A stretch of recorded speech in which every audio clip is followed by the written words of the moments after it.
thank you again for being a part of the show. I was thinking today, I haven't seen you guys in real life in so long. It's been a while. Yeah. But you know what I don't know? I don't think I've ever heard the story of how you two originally met.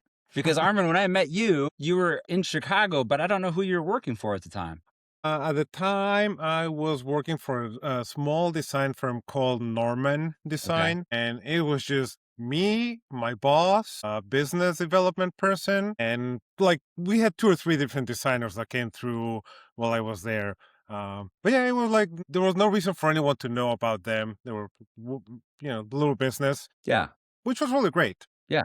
It was a great introduction into adulthood Yeah. and business and all of those things. Especially if they're coming from, because before that I was in Atlanta working at March 1st, which was this 10,000 person company. So it was really nice to actually see an actual working place as Yeah. small as it was.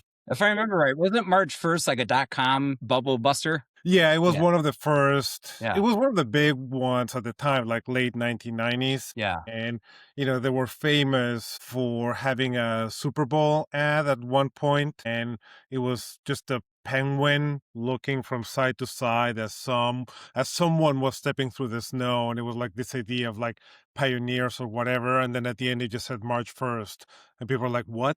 And then they went bankrupt. So. Yeah, So it worked for him. Yeah. So yeah, then how did you meet? Like from there? why don't Well, you start with your side of the story? Well, we met years before that.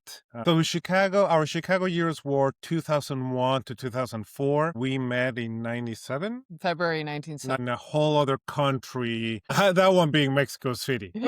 Because Mexico City is a country. Yeah. Yeah. Mexico, Well, hold on. Mexico. Mexico's a hold country. on. I know Mexico. Yeah. But you're both are native Mexicans, right? Right. Yeah. Yeah. Yeah. Yeah. So and- we both grew up in Mexico City, okay. and we finished high school, started going to university, and that's kind of where we met. But it starts with Armin's side of the story first. Okay. Okay. Ooh, I like this. So it was one fateful Valentine's Day weekend. Me and a friend, I had a group of friends that we always went out, and me and one of them were like, if we do not have dates for February 16th, Valentine's Day, February 14th, we're not going to go out. It's just not going to happen. To no one's surprise, neither of us had dates. So we're like, all right, that was no surprise. Let's go out and get drunk. Yeah. And not that we encourage drinking or anything, but, that's what we Yeah. felt like doing. And, wallow in your misery of not Yeah. having dates. So we went out to kind of like it's not a nightclub. It's No, it was a nightclub. but it's not like techno music. It was more like it's what in Mexico we call antros, which is somewhere between a bar and a nightclub, which is a really nice mix. Okay. Anyway, I was sitting there. Well, I was at the place in the process of getting drunk. But it was just at that perfect place where you have enough alcohol in you, where you're feeling courageous and, confident, charismatic, Little but not confidence enough. booster. Yeah, but not enough where you're incoherent. Yeah. Okay. So I was sitting at a table, and then in the table next to us, there was another Which group was, of friends. this far Yeah. apart. And he happened to be sitting there like, hey, this is the right moment for me to talk to this girl. And yeah, we started talking, and yeah, sort of, had like, we're chatting, we're drinking a little bit more. Then as the night progressed, my friend that we had this deal with about not going out, he left me. He left the nightclub, and he was my ride home. So he left. And that I wasn't going to go out that night either, but a friend called. She's like, can you pick me up? Blah, blah, blah. Long story short, we ended up going out as well. And when Armin realized he had no way to get home, I asked him where he lived. And in a city of 20 million people, the fact that he lived 5 minutes away from my house was a big deal. Yeah. So I wasn't supposed to have a car that day because my parents were out of town and blah, blah, blah. But I had it. So I gave him a ride home. And what was, I think, serendipitous in the end was this was a Saturday night, and he called me on Sunday evening saying, hey, do you want to go to the movies? And I was like, he did not wait 3 days and send a message through the friend, to the friend, to the friend, because that's how our tables were next to each other. We had There was one mutual friend that united those two tables. Okay. And so the fact that he got my number, not for me, but from somebody else, and called me within 24 hours. I was like, this is refreshing. I like this. Let's see where this is going. It's also important to know that I had not had a girlfriend before this. So I was just like, this is it. This is my one shot. So the rules didn't apply to you because you had no Yeah. idea. Yeah. Yeah. I have never heard that story. That is unbelievably romantic, actually. It is. Yeah. Yeah. And it's, and from there, I think 2 weeks later, we were, boyfriend and girlfriend. We were And official. yeah. And never looked back. So this was 1997. So it'll be 30 years in February. Oh, Oh, man. no, so we met in 96 then. Yeah. Yeah. Yeah. So Nice. we met in 96 because it is going to be 30 years I next love year. it. We Congratulations. don't even know the dates Yeah. anymore. So you guys didn't know each other in university, right? You just met. No, so No. we were going at separate universities, both for graphic design. Wow. What are the odds of that, too? Yeah, Mm. there was too much in common for it Yeah. not to be destiny of some sort. But so much not in common that made it actually interesting. So that's incredible. What was the process from meeting to then coming to the States and starting your career? That is my fault in many ways. So when you finish high school and you apply to university in Mexico, it's more of a European style in the sense that you apply to graphic design or to medical school or to architecture, whatever it is that your major is, and you're in there for 5 years. There's no common classes. There's none of that. It's like you go straight into your profession. And graphic design in Mexico had only been taught for about 15 years, even a little bit less when we joined the programs. And I very quickly realized I loved graphic design, but I did not like the program at all. It was being taught by architects turned somewhat designers or recent grads who had not practiced as graphic designers. And so the information that I was getting was really diluted and kind of all over the place. And I could see a lot more potential for graphic design, and I was not getting it. So I ended up dropping out of university in Mexico and looking at options in the US. And I ended up going to the Portfolio Center in Atlanta and kind of getting a speed course, crash course in graphic design through them, and left Armin behind so that he could finish his last year and his thesis, which he knocked out of the park in 6 months instead of a year. And then again, because he was in love, number one. yeah. Yeah. And then again, like knowing that this was my one shot, it was just like, right, I'm gonna follow her to Atlanta if that's what it takes. So yeah, I finished my 4 years, and then after you have to do a thesis in Mexico. So I did that. I banged it out over the summer. Got a job interview. I think it was like June, July of that year at March 1st, then US Web CKS. And basically they were like, oh, they hired me on the spot, which is unheard of these days. Yeah. And they were like, okay, you're from Mexico. Go back home. We'll have our HR department process your work visa. We'll see you in 3 months. So, and we'll pay for it, by the way. So yeah, it wasn't just that they gave me a job on the spot. They were willing to wait for me for 3 months. But at the same it was being in the right place at the right time, where it was just literally the boom of the internet, and they were just hiring designers left and right. And by September, I was already in Atlanta. Wow. So was Hank Richardson at that school then? Yeah. Oh, yeah. Yeah. The Wizard. Oh, yeah. Yeah. So you were at Portfolio in Atlanta, and then you followed up to Chicago after that? Yeah. So the original plan, like all plans, they have a source, was to work in the US for a few years and then go back to Mexico. And in our heads originally, we were like, oh, New York, oh, we all want to go there. But we very quickly realized that immigrants' first job in New York is not really feasible or a good way of living. And we started looking elsewhere and ended up getting jobs in Chicago. So we moved to Chicago and we were there for 5 years. And in that process, of switching from an H-1B visa to a green card, and we got to a point where we could actually leave those jobs that were helping us with these processes. And all of a sudden, we had a choice to make. We could either continue with these processes and get the green card and move to a different place and find new jobs, or stay the course, or go back to Mexico. And that's when we moved to New York. Wow. I think there's so many just people in our world that have no idea all the different processes and steps that have to be considered, when you come from outside the U.S.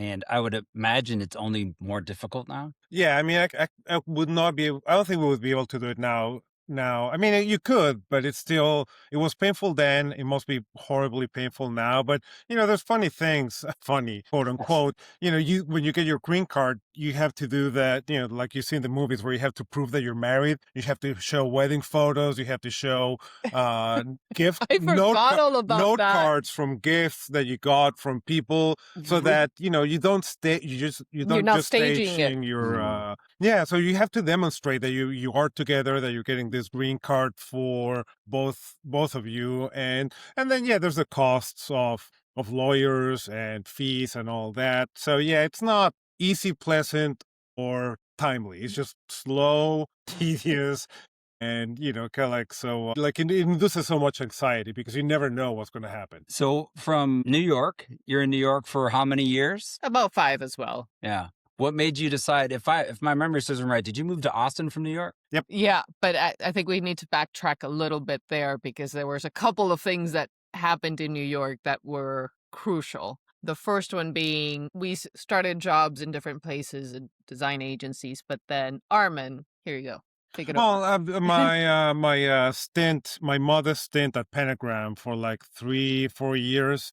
So I had gotten, when we were looking to move away from Chicago, not away from Chicago, move to New York because Chicago is amazing. One of the first people that I contacted was Michael Berut, who we already had a little bit of a relationship with him through Speak Up, our original design blog. So we knew of each other, and I emailed him like, hey, I'm going to be in New York. Would you like, can I come over and see you? And then I said like, hey, I want to work for Pentagram. I don't know what I need to do, but this is what I want to do.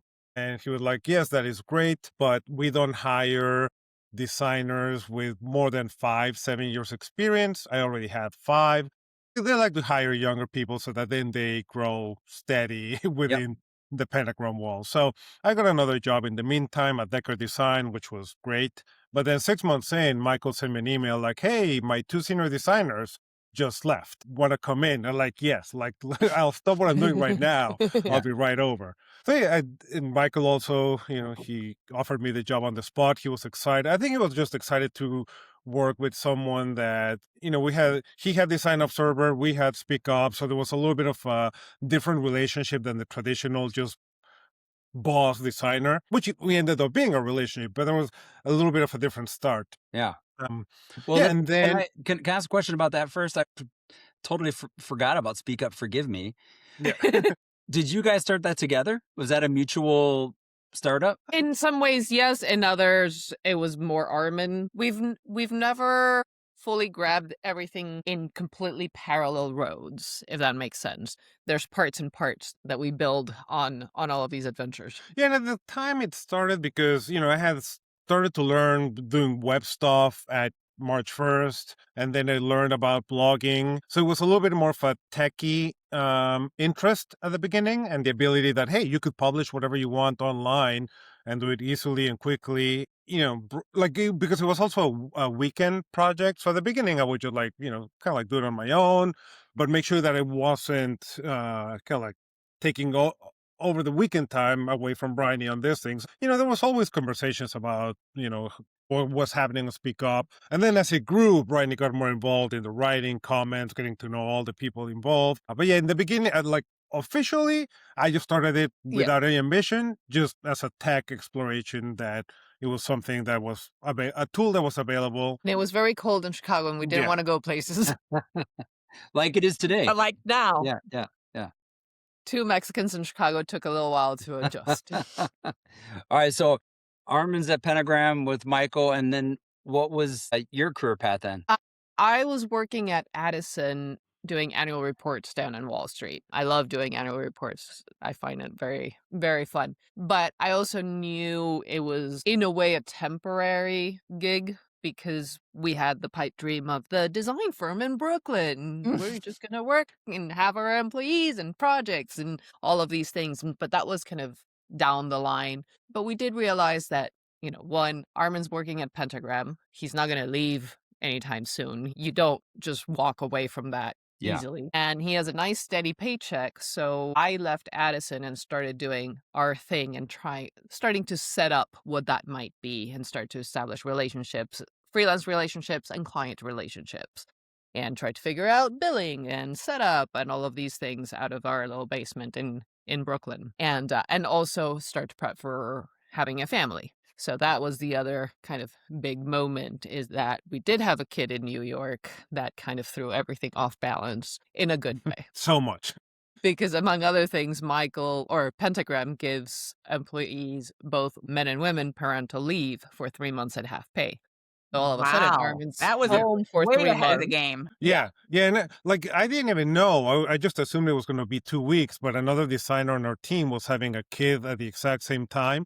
And he comes over like, hey, are you taking the 3 months off? And I was like, what are you talking about? Like, that sounds unreasonable. Like, no, yeah, it's in the policy somewhere. You get 3 months off at half pay. Like, okay, I'll take that. And What I ended up doing is I did not take maternity leave. I did not tell my clients or anybody that I was going to take time off. I was like, between the two of us, we can get things done, whatever needs to be done. And I just made sure I wasn't overloaded too much. yeah, so then I spent 3 months at home with a newborn baby. It was a blessing. It was lovely. Pooped, cried, all that good stuff. You didn't speak up and and did a lot of like self projects. Yeah, so it was really nice to be at home. And then, all right. And then after 3 months, I was like, all right, let's get back to Pentagram. Let's, get this thing done. And then like a month in, I was just like, this is not working out for me. Like, I don't want to be here from 7 a.m. until 10 p.m. every day, which is, it's not because Pentagram is a sweatshop. That's just the amount of time it demands for you to meet the requirements of the job. And before the kid, it was not a problem. Like, that's what I was doing. But yeah, then I realized, like, I just don't want to be here all day without seeing my kid. And yeah, just one weekend, I told Bryony, we're at a coffee shop. And I said, like, I think I want to leave Pentagram. I wasn't convinced, but she's like, yeah, I think you do want, because, I can see it. Yeah, you're not as happy as you used to be.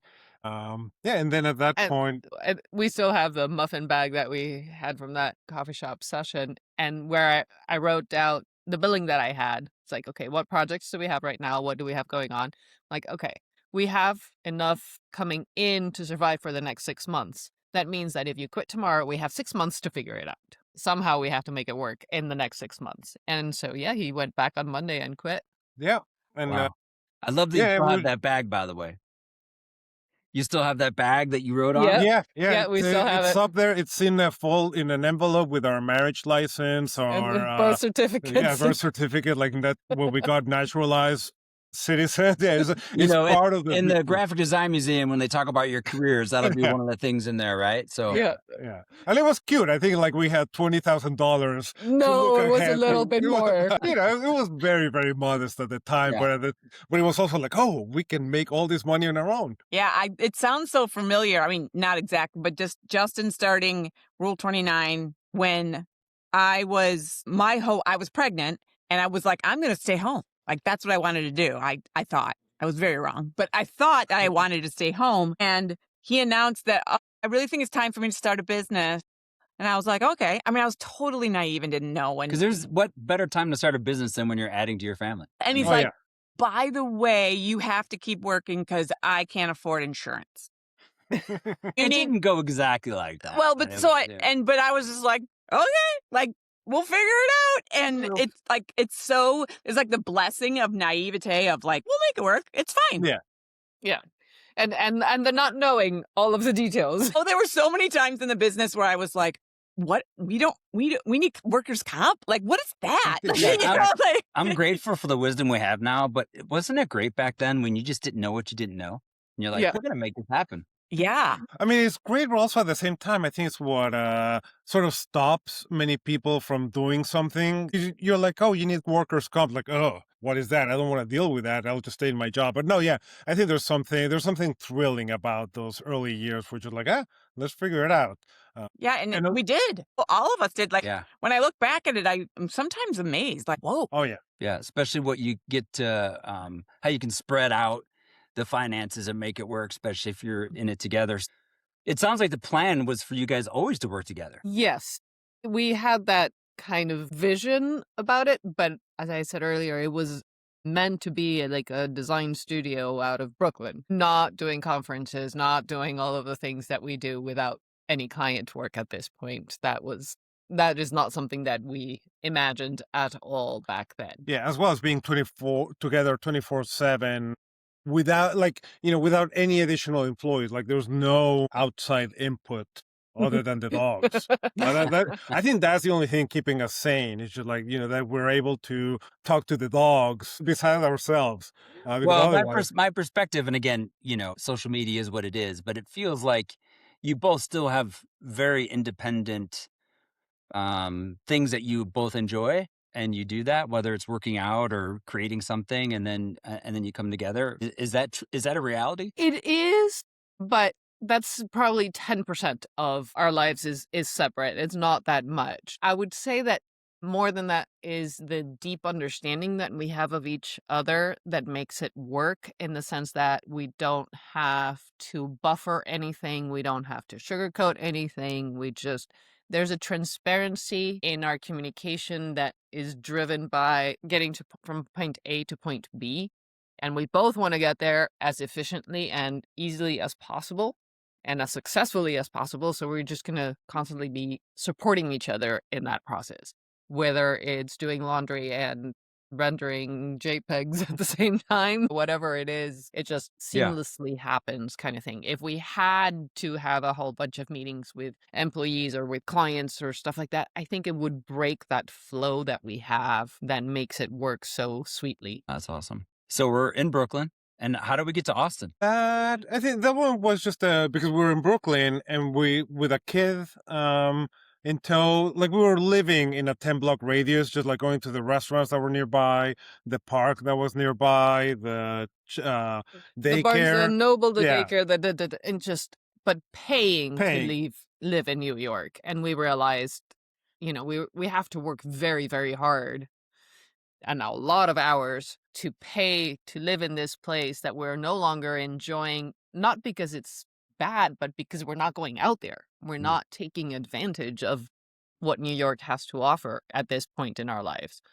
And I, also walking around in Brooklyn, I'm like, that's going to be the school. And it has 0 trees in it. I grew up kind of feral in the mountains in Mexico during the summers and weekends and stuff like that. And all of a sudden it hit me like, that's a little too much. Too far removed. And then at that time, I can't even remember why I suggested Austin in the first place. But I remember vividly saying to Bryony, what about Austin? And she goes, Texas? And yeah, I've heard it's okay. So we booked a trip to go check it out. We went in January, right after the New Year. Coming back from visiting family in Mexico, we stopped. We stopped in Austin with our kid in tow, and it was 70 degrees, sunny, the birds were singing, and it was just this is great.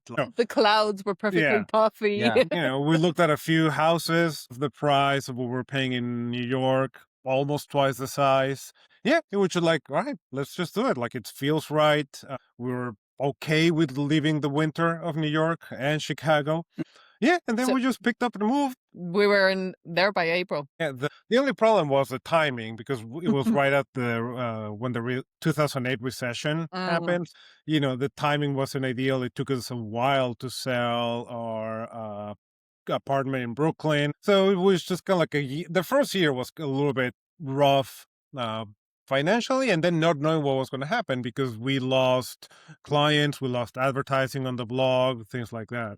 Yeah, more than lost it. It was more everybody's saying, let me hold off. I don't want to make any commitments. I don't want to make any promises. Let's see where everything else is going and see if I have money for this. I mean, our website is fine for another year, that kind of decision. And so, for a little while there, we had 2 mortgages, toddler, and absolutely no income, 0 income. I've been there. That is a little bit stressful. At that point, just for our listeners who may not know the background, how much of the work that you did was client-based at that point, and how much of it was generated by your own projects? At that point, 2009, by then, Brand New was 3 years old. It was already somewhat big. So I think we were bringing in, I don't need numbers. I just was wondering percentage-wise. No, percentage-wise, I think the blog Brand New and Speak Up were bringing in 10% of the income, 20% at most with And using about 10 or 20% of our time. So it was sort of even. And then we had some client work that was, I would say, 60 to 70%. And then we had books. At that time, we were doing a bunch of books, back when design books were a thing. And designers cared about such old-fashioned objects. But then, so then all of that went away. And that's when we thought, all right, so... Well, the first thing that we did was Flaunt, which was, we had started a book about portfolios on our own without a publisher, and then got a call from publishers for 2 other books. So we kind of tabled that, did the other 2 books, and when we had time on our hands and not much going on, we were like, why don't we revive that, but self-publish it? Let's just do a PDF. Was it like 37 signals, something like somebody else was doing something that kind 37 Cool or 37 signals. Yeah, he did. Was doing something that kind of inspired us, and we're like, let's just do a digital book and see what happens. And so we photographed, interviewed, did all of the book. And of course, when we were wrapping up, we're like, this has to be printed. We're print designers, like. And so the book is a little odd because we literally just added 1/4 of an inch for the spine. We made it letter size as a PDF. And they're like, oh shit, we need a spine if we're going to print this thing. So it just has an extra 1/4 inch for no reason. I love it. But we were not going to redo the files. Yeah. So we basically kind of like dipped into our savings and we're like, Hail Mary, let's do this. Let's print it. And we took some pre-orders, and along with that muffin bag, there's a couple of pictures of us at the post office sending out like the 400 pre-orders, which was on a Monday. And I am like this big because I had a C-section on Tuesday. Yeah, with a second kid. Oh my goodness. Yeah. This is totally on brand, by the way. This is so on brand for you guys. And by Friday, they were all coming back because this post office forgot to cancel out all the stamps. No. And so our driveway was full of books. Were you laughing at the time, or are you laughing in hindsight? I think of both, but mostly hindsight. Yeah. And then, but that kind of gave us a little bit of confidence because it did work as a PDF and as a printed book, that we could self-generate things that could cover our finances in a way that, the blog wasn't really, we had some advertising, but it wasn't, covering the mortgage and all of those things. So it gave us a little bit of confidence. And so we took our second Hail Mary here with the Brand New conference. We were like, we've always wanted to do a conference. And I don't know, 10 years prior, somebody had mentioned, liability insurance, and we completely shut down. And, you most likely will need $1 million liability insurance. And it just sounded scary as hell. Yeah. And intimidating. Yeah. And how do you get that? And what happens if I have to use it? And no, thank you, run away in the opposite direction. But we're like, okay, let's go back to New York and do a conference, basically calling in on our friendships and relationships since we had just left New York, and some favors and whatnot, and rely on an audience that is very strong in the area, and see if we can pull off a conference. And so we used Eventbrite for that event to send all the tickets, and they give you the money the day after the event, making sure you're not scamming anybody. So we maxed out all of our credit cards and used up all of our savings to match whatever the ticket sales were going through, keeping a balanced spreadsheet there, making sure that we weren't overspending, but an event for, I think it was 450 people. It ain't cheap. And it was really scary. And it's the biggest checks we've ever written, at that point, besides buying a house kind of thing. And so but it worked. We did the conference, fell in love with it. It's the only conference we've ever brought the kids to. We had a 3-year-old and a 10-month-old, and they've never been allowed back since because our brains cannot handle the 2 jobs. Yeah, you gotta be laser focused. You gotta be dialed in. Yeah. Yeah, but the best part about that, the one memorable thing about it is Eric Speakerman was one of our speakers, and at some point our 10-month-old was on the stage sitting, chubby little baby, and Speakerman goes like, "Now that's a baby." I'm like, all right, it was worth it. You have to take into account this baby was born at 9 pounds 12 ounces a week early. And that is a baby. Yeah, so for a German designer, it was too much to take and could not mention it. But I love it. You guys bet on yourself. You went all in, and post that conference, was that was that the track you wanted to do from then on out, or really kind of focusing on more of that? Yeah, I think after that we're like, all right, so this is a viable business. This is a viable like business plan, and we enjoy it. The community seems to be enjoying it. So for the first 4 or 5 years, well, 4 years. 4 years, we just did a one-day conference. At that point, it was very manageable for just the two. It's always been the two of us, but it was fairly manageable. We were able to take on clients as well. So after the recession, things picked up nicely with the conference client work. And then eventually we started to grow the conference in 2014. And that's when we started to do our manual labor for all the materials. And Which was, a call for, we need to rein in the budget because we're spending more. We're having speakers for 2 days. All of our expenses were growing, and hand making things ourselves was cheaper than having somebody else do it. And that's Plus, how that I must have been your most expensive speaker, right? a handful, all that VIP treatment is just... I want Skittles, Diet Coke. Yeah, and that's incredible. So from there, I think after 2015, that's where just like, all right, this is it. This is what we're put on this earth to do, at least for now. And it was a really also complementing and us realizing, we're doing blogs, we're doing books, we're doing conferences. Like, really, our area is not so much the client work, it's the design industry. What can we do for the design industry? What is lacking in the design industry that we would like to see out there? And so it's our job to create it. And you guys obviously work, like you said, you work together, do it together, always on the same page, kind of doing that. How did you have to figure out like how to find other things to talk about other than work? Or was that like what you talked about? I'm just speaking because when Justin and I work together, every once in a while, I would be like, there's more to us than our job. And we worked together and we did. And so I'm just curious if maybe that was what you really wanted to talk about, but if there was other things that, added into your life to make it vibrant and rich other than the work.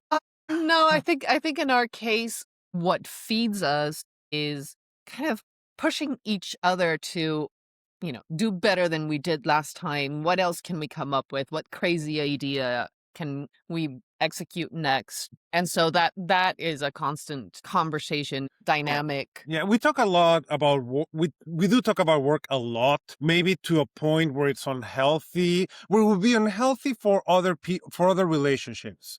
For us, it gives us joy. Oh, it's unhealthy from some, but for you guys, it wasn't. Yeah, I think for other people, for other couples to be, I would say, 80% about work and 20% about the rest might be detrimental. But for us, it works. And then that other 20%, we talk about our feelings. We do what couples do in their free private time when needed. I don't know what that means, but yeah, dig into that. Yeah. About the birds and the bees, stuff like that. But and then we, in the middle of the day, we'll show each other silly Instagram reels, posts. So it's there's no separation of church and state in our case, or in this case, work and life. Yeah. It's just all one big thing. There are days when we're sitting at dinner, and it's just like, there's nothing to say. We know exactly what you did all day. I know what you felt all day. We don't need to talk about it. So that's the only kind of like, not awkward, but just like, it could look awkward to somebody looking through the window kind of thing. But at the same time, we're just eating dinner and catching our breath and being like, okay, this is a peaceful moment, tranquil. That's it. It's okay. So you weren't just building like a work and life. You're also raising your kids at the same time. So, what was that like, building all of that and being a parent?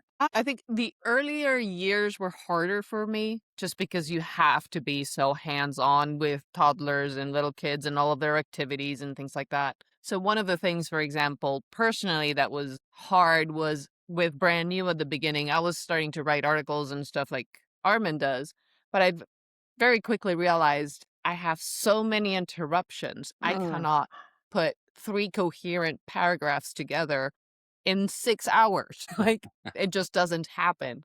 And eventually I just walked away from that role. I was like, I can't do it at the quality that I need it. And so that's one of the things that I've never written for Brand New again. Maybe I could right now, but by now I have so much other stuff that there's no going back and trying to revisit that in a good way. And also realizing, my days were always like, it's work, then it's kids to get them to school, then it's work, and then it's kids again, then it's dinner, and then it's work again, kind of thing. For Armin, it was a lot easier in the beginning. Yeah, I think in a way, having kids sort of helped shape our business, the way that we work nowadays, in the sense that I'm the one that designs most of the stuff. Like, because I just have the time to fuzz about kerning Yeah. and all of the details that I can. And it's not that I wasn't taking care of my kids too, but it's just like when the kids were young, I would step in gladly, but the kids were like, no, like, you're okay, you're fine, but we need mom. Like, this is what our body is demanding. Like, so, I became more of the designer. And then as Bryony got more released from mom duties, like, she was able to work in spurts. So that was really good for finances, for doing logistics for the conference, things like that. So that sort of helped us separate who did what and, kind of like establish not boundaries, but, roles. That. And they're also defined by who's good at what. Yeah. Some things are divided by circumstance, but don't give Armin all of our finances. Please do not do that, because that would not be a good outcome at the end, and that's okay. And don't give me something to code, because it's terrible. Yeah, we can relate to that. Yeah. Yeah, and the flip side to that is that, when you're home all the time, you have the flexibility to go to a school play in the middle of the day without having to ask for time off. You can pick them up when they're sick, whatever. So there's always been this really nice balance of, yes, we work a lot, but yes, we're also available to them at any given moment. And now we have one in college and one who is in high school who doesn't really want to spend much time with us anyway. So our time is less interrupted. What year in high school? A sophomore. Well, the empty nester years are coming quick. Yeah. Yeah. So let's talk about the fact that you are now in the Midwest. How did we get there? And 17. So we got to Austin. We were not pioneers. We just got to Austin at a point where it wasn't yet what it is now, which is one of the most expensive cities in the U.S. And, little by little, the cost of living was just going up and up and up. And for the most part, you don't feel it. But then all of a sudden, we're like, oh, crap, like, this is getting bad. And then there was the change in presidency, and we were not sure what was going to happen. And we're like, right, we don't want to get, if the economy goes bad, we don't want to be stuck in this situation where we're just paying, all of the money coming in is going into living here. So we had met a friend in New York, that also had a baby. They had a baby the on the same day in the same hospital. And we lived in the same building. We lived in the same building. It was crazy. So Amazing. there was an immediate bond there. We moved to Austin. They moved here or to Santa Barbara? First here, then to Santa Barbara, and then they came back. So as we started to look for, our goal from Austin was like, let's move to a smaller city that is not as expensive. So, we weren't exactly sure what we were looking for. At some point, we were considering Colorado, like Colorado Springs, Fort Collins, things like that. Then these friends, they were like, oh, have you thought about Bloomington? And like, never even heard of it. But, Googled it. Indiana University is here, the Hoosiers. So I'm like, all right, there's something there. Then they were like, all right. They were like, let's check it out. So I came on my own to just see the place, look at some houses. And I started looking at the houses, and they were just like half the price of what we were paying in Austin, 3 times the size. And it's not that we wanted a big house, but we do have an office, and we needed the spaces to make the conference kind of thing. In Brooklyn, we had a first floor and a basement, which sounds presidential for Brooklyn, but it was small and decrepit and cold. Very cold. In Austin, we took over our master bedroom as our office. So it was awkward that it was the office, the master bathroom where you took a bath, and then, showered, came out naked, and got dressed in the master closet. On the other side of the printer. So it was not ideal. And then we all had to take a smaller room for us, which again, it's fine. But, at some point we're like, it would be nice to have an office. So we started looking at these places here, which is like, oh, this is actually quite nice. And it's lovely out here. It's just like, you think of Indiana as this flat, Cornfields. field. plateau, which it is for the most part. But as soon as you get further down south where we are, it gets hilly and foresty, and the university is lovely. So we're like, oh, this is just really, really nice. And realizing, if you drive 10 minutes, you can be in the forest. If you drive 10 minutes in the other direction, you're at the theater. If you drive 10 minutes the other way, you're watching a good show. So a nice college town that, we were not thrilled about coming back to the winter. But we're like, all right, you have to make sacrifices in life, as compromises. Compromises, So at that point, it was all right. Winter for, a little longer. Fine. But what's funny about this is that Armin came on a weekend, I think it was in February, and the weather was fairly nice and whatnot, but he got excited and he looked at this house that we're in and he's like texting me and saying, hey, this is amazing. Like, the square footage, they have a really big office space. And so we made an offer. I never came to Bloomington before actually like grabbing my kids, loading them in the car and heading out this way. That's amazing. Wow. Yeah. We've been in this house for 9 years, so I made a good choice. Yeah. Well, how has it been raising your family in the Midwest? I mean, the Midwest is a really friendly, nice bubble in which to have young kids and teenagers, from my perspective. I've been very at ease. Like every now and then we have to leave for the conference and stuff like that. And we've left them home alone, for 2-3 nights, sometimes now that they're older, up to a week. And I don't worry, which is not something I could do in just about every place. Yeah. How often do you guys go back to Mexico? Once a year, usually around Christmas time. For Christmas time, and then in the summers when our kids were younger. But then as soon as they start to become teenagers, they're like, we'll have to spend a month with grandparents in a farm and in a place where we don't know anyone. Like, no, thank you. So, all right, well, it was nice while it lasted. But yeah, now it's mostly for the it was especially nice so in the beginning, I would go down there for a month or so and be with them and work remotely. And then eventually it got really good where we would send them to your parents for a couple of weeks and send them to my parents for a couple of weeks. And then, one of us would drop them off and the other one would pick them up. So we had a good 2 or 3 weeks at home with no kids. Just breathe for a little bit. Those were good summers. Yeah, but I think we flew too close to the sun, and that's when they were like, that's enough. They're like, Mom and Dad are shipping us off. We know what's happening. They knew they were on to us. So we're sitting here now. You're 30-some years married, been working together for the majority of your time. If you were to tell your younger self anything, what do you think it would have been? Don't worry so much. You'll enjoy it.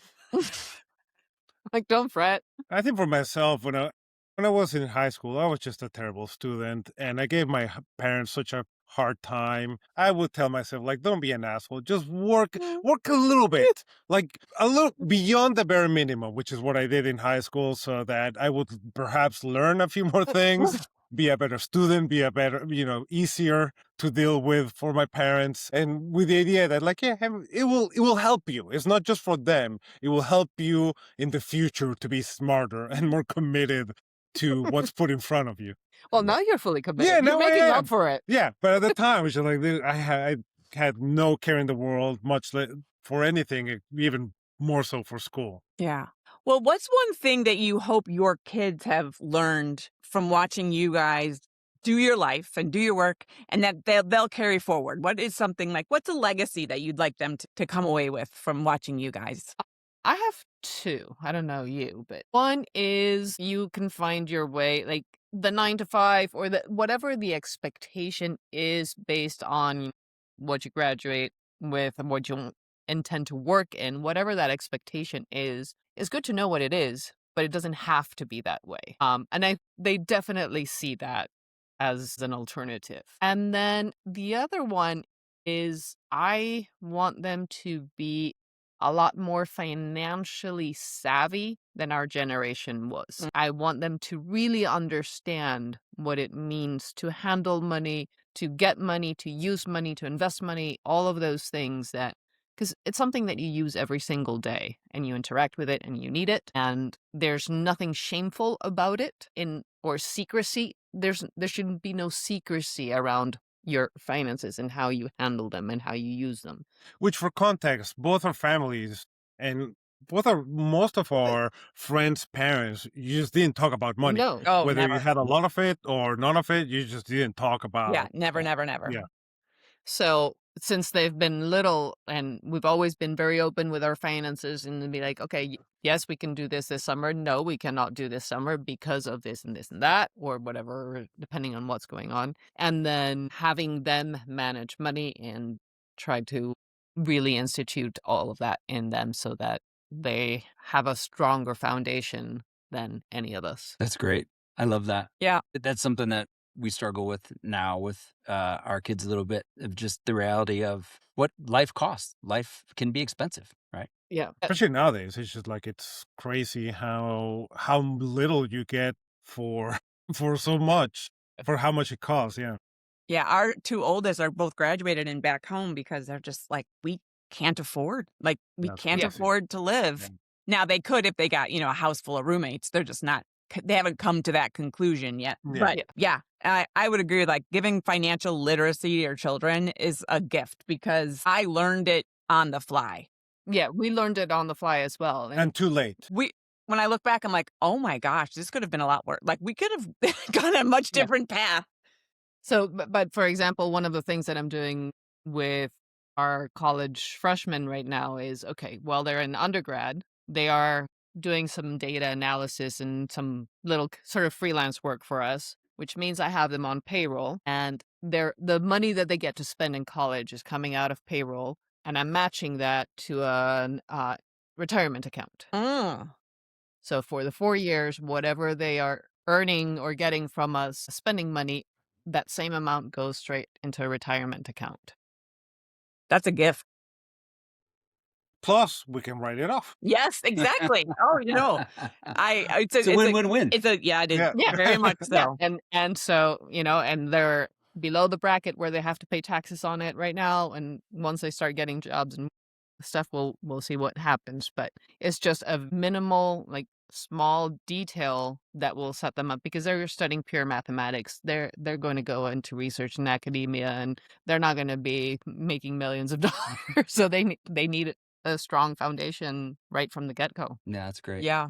Armin, anything from your perspective? And I think it's more utilitarian, and it goes back again to how lazy it was in high school. And I think it's just that they see consistency and dedication and discipline. Like, that's all I have to give. That I'm not the smartest, I'm not the most creative, I'm not the most savvy or anything, but I do what I need to do every day, from however long it takes. And I think they see me working here hours and hours and hours. And that's something that I also got from my dad. Like, my dad just worked nonstop. He actually went back to study graphic design while I was in high school At night. and had a job, had his business. And so I think at the time I was just like, this guy is crazy. But now, it's like I see my work ethic as his. So hopefully, like, I wish my kids weren't as lazy as they are, or as they have been.